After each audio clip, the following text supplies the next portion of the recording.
They made Bulletproof hair by Daily Dose of Internet. Hello everyone, this is your Daily Dose of Internet. In case you didn't know, synchronized swimmers put gelatin in their hair before going to a competition. Okay, I could see that though.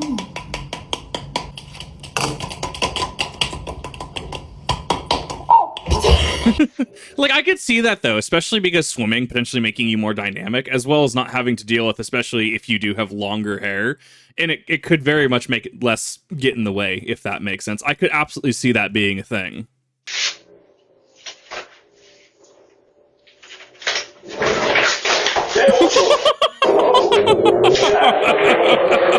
This magician I can't stand those cars. I don't know why people do that. I guess it makes them like sound better, question mark. I don't understand why people do it.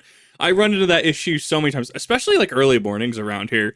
You have that like one guy at like 6:30 a.m. that just revs. I have no understanding why people do it, what the incentive to do it is. Is it just to make your car actually sound like things? I don't actually know.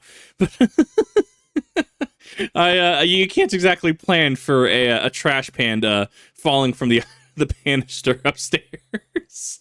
That's just one of those things that is just an unfortunate accident. And luckily, it looks like everyone was fine, because that could have ended a lot worse. Those things actually have some weight to them. figured out how to move his fingers around. Yeah, right. Okay. Yeah. Nice. Someone else? This Norwegian news I'm trying to figure out what kind of sleight of hand that is, or if that's a prosthetic. I could see it maybe being a prosthetic. I don't know. Well, it'd be very interesting to know the sleight of hand of that. I always like seeing the behind the scenes of sleight of hand and stuff like that. And, you know, obviously, a good magician never reveals their secrets. Yes, that is absolutely a thing, absolutely a line that people like to cite, especially performers in the field. Absolutely. And to a degree, yeah, they want to make sure that their secrets, that their selling point is left intact. And I can agree with it. It's kind of like, hey, what does your business do different than, say, like if you owned a burger joint, right? What does your burger joint do different than, say, McDonald's secret sauce and secret spices, right? When you could just be using something like, I don't know, cumin. I don't know if I can recommend putting cumin on a burger, but you get what I'm saying, right? You kind of want to protect your livelihood. You want to have that security of what you're doing. And as long as it's not illegal, harming anybody, right? I mean, really, who cares? Especially because, you know, yeah, like, oh, well, we use 23 herbs and spices on our meat, right? That kind of thing. And so the behind the scenes always fascinates me. But there's that inherent understanding that I will never know a lot of these things, and that's perfectly fine. Just point being, circling back, it's rather the behind the scenes is rather fascinating, and it always has intrigued me how things are done. reporter picked a really bad time to do a segment. Fish.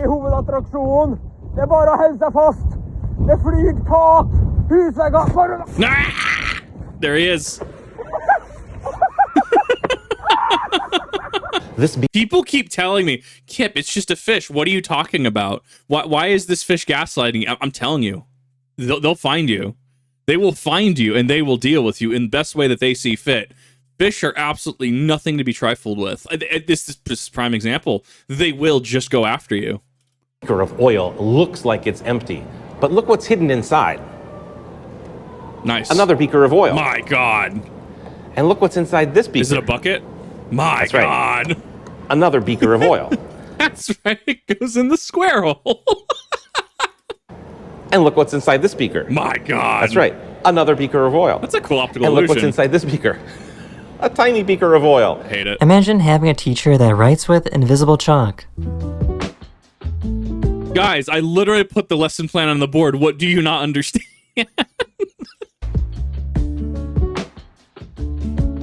I love this. I don't know how this keeps happening, but these students rediscovered a lunchbox they left at school from a year ago. Please don't. Nope. Nope. That's foul. Just throw it out. Throw it out. After a few days, Well, and then he put it back up there.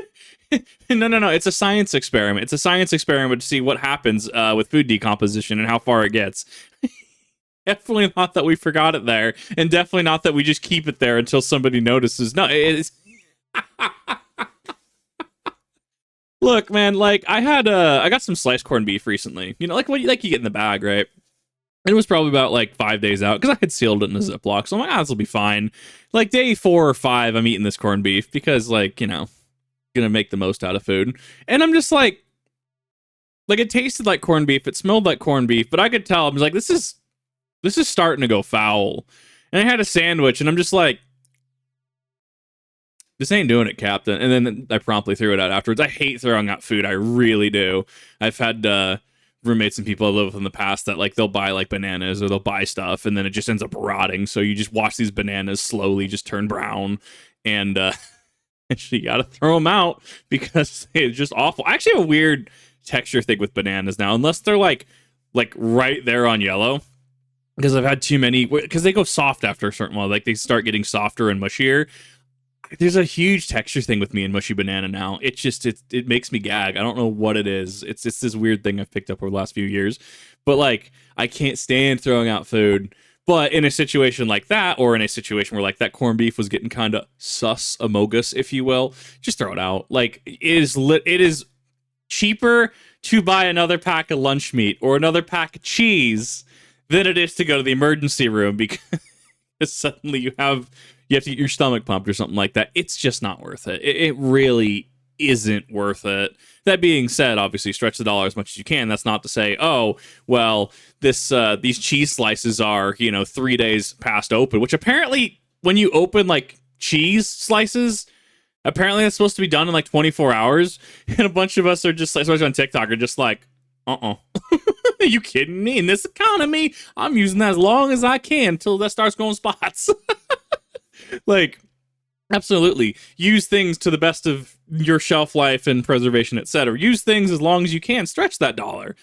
However, you have to understand when there's a cutoff. Just practice those critical thinking skills that I always preach and talk about. He finally finished his puzzle.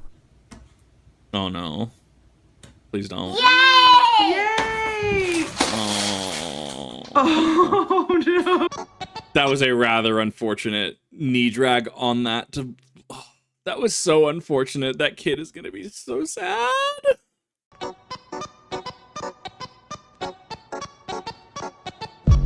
Nice.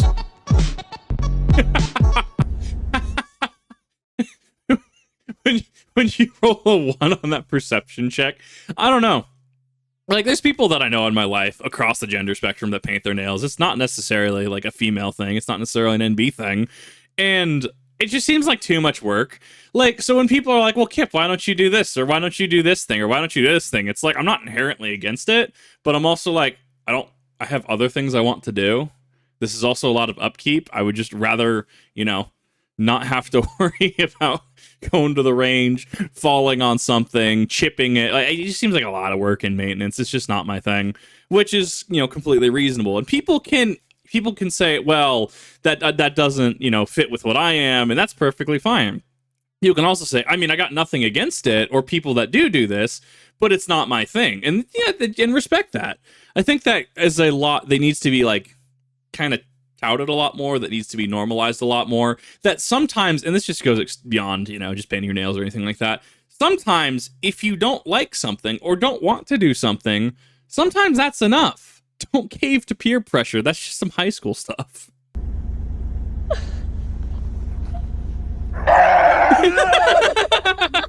This cat owner realized that their cat refuses to eat their food unless they also have a side salad. Amazing.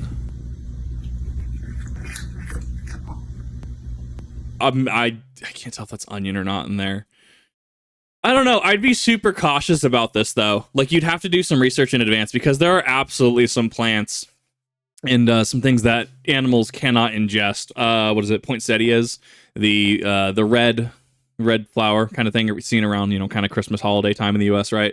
Like, and other places in the world, I guess, too. I can't speak to other places. But poinsettias, they cannot be around cats because if I understand it, if cats consume them, it is toxic to them. And there's a number of things that are toxic to dogs. I think peanuts themselves are toxic to dogs, right? Chocolate as well, at least they have a aversion to it. Just make sure as a pet owner that you're doing, and I'm sure that they're doing everything properly as a pet owner. This is one of those things that I would see on TikTok, and I would, once again, TikTok, and I would scratch my head and go, okay, but like, that actually brings up the point of TikTok is it's like it allows you to interact with other people, and to a degree YouTube Shorts as well, and by extension YouTube and Twitch. It allows you to interact with other people. However, you have to have those critical thinking skills. You have to have that common sense. If someone on TikTok goes, "Oh, it's my favorite time of the holiday season where me and my cats just get a bunch of poinsettias," right? You know, okay, I've heard something about this. And you know what? There's this lovely little tool I'd like to inform you all about. It's called Google. Google cats, poinsettias, like healthy, any sort of Boolean logic, like combination of words, right? And you can find those answers. The amount of stuff that just I'll come across on not just TikTok, because they're not entirely they're in the fireline, don't get me wrong, but YouTube Shorts as well, that a simple Google search could either tell you everything you need to know, debunk something in the video, or blatantly just prove the video as misinformation, if not harmful misinformation, is absolutely staggering. We have Google at our fingertips. I know a lot of our teachers said you'll never have a calculator in your back pocket. You'll never have a textbook in your back pocket. We do live in the modern age, and you don't have a teacher walking over. You're not, looking over you. It's okay to look things up. It's okay to do that research. And there are a number of times where I've said something and people are like, actually, Kip, this isn't actually the case. There was one famous misconception where it's like, oh, well, I said, well, isn't like blood blue in the body or something like that? And someone actually wrote like a paragraph in the comment section clarifying what specifically I was trying to talk about and what factually was. Don't take me as the end-all be-all, and I encourage you to do your research. I am funny react person that sometimes talks about serious things, right? Not going to discount that. What I can say is, if you feel you need to research something or you're a specialist in something, absolutely do that. Research it. Use your understanding to flex. I guess most babies are born with incredible grip strength. This doesn't surprise me. Doesn't surprise me. I wouldn't do it, but it doesn't surprise me. Oh, you did it! So why are pony fights so goofy?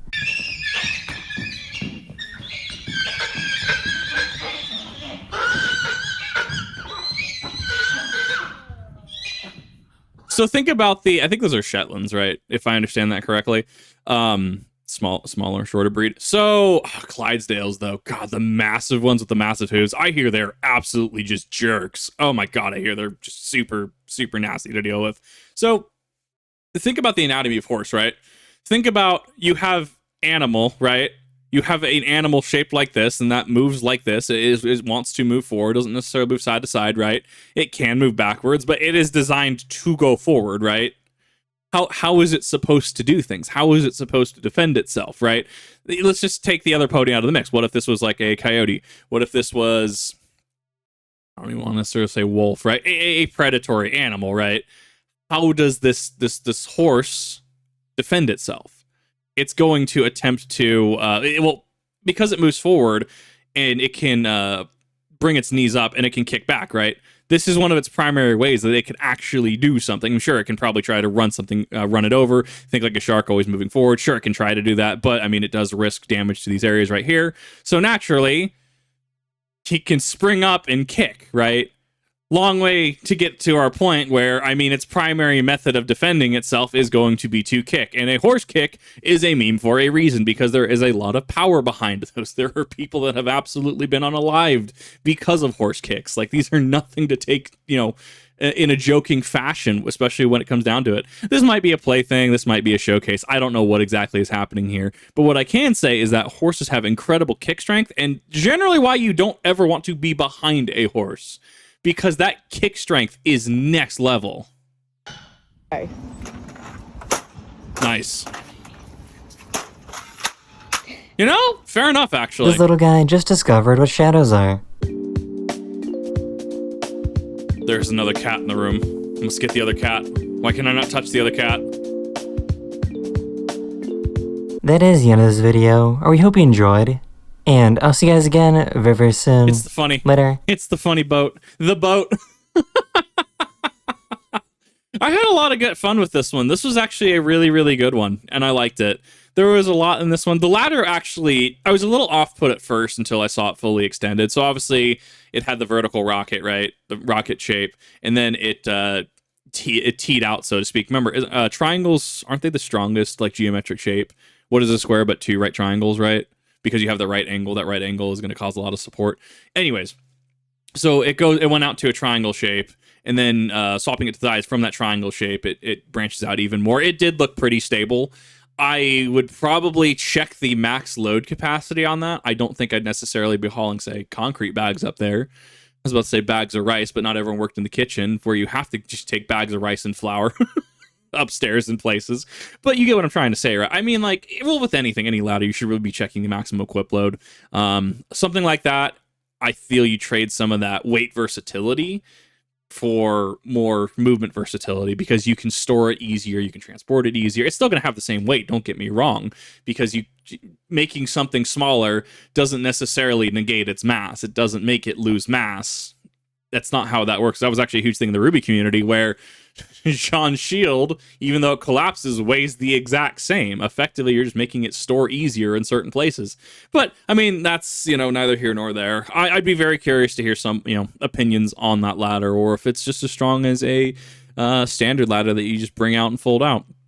This is awesome. If you haven't checked out Daily Dose of Internet, you should definitely go check out Daily Dose of Internet. I'm trying to talk a little bit more during these, because there are absolutely things that I can say, and, doing just a 8-minute piece on a 3-minute video just feels weird to me. But thank you for sticking around. If you did, definitely appreciate it. And I hope to see you all in the next one.